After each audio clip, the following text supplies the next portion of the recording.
بسم اللہ الرحمن الرحیم۔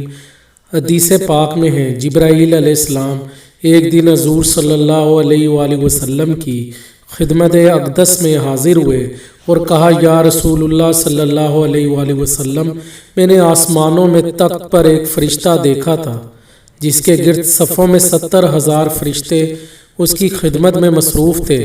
اللہ اس فرشتے کی نکلنے والی ہر سانس سے ایک فرشتہ پیدا فرماتا تھا۔ اب میں نے اس فرشتے کو ٹوٹے ہوئے پروں کے ساتھ روتے ہوئے کوہ کاف میں دیکھا ہے۔ جب اس نے مجھے دیکھا تو کہا کہ میری سفارش کرو گے تم؟ میں نے پوچھا تمہارا جرم کیا ہے؟ اس نے کہا میں معراج کی رات بھی اس تخت پر تھا، حضرت محمد صلی اللہ علیہ وآلہ وسلم میرے پاس سے گزرے اور میں نے ان کے احترام میں کھڑا نہیں ہوا تو اللہ نے مجھے یہ سزا دی ہے اور مجھے یہاں پھینک دیا ہے جیسا کہ تم دیکھ رہے ہو۔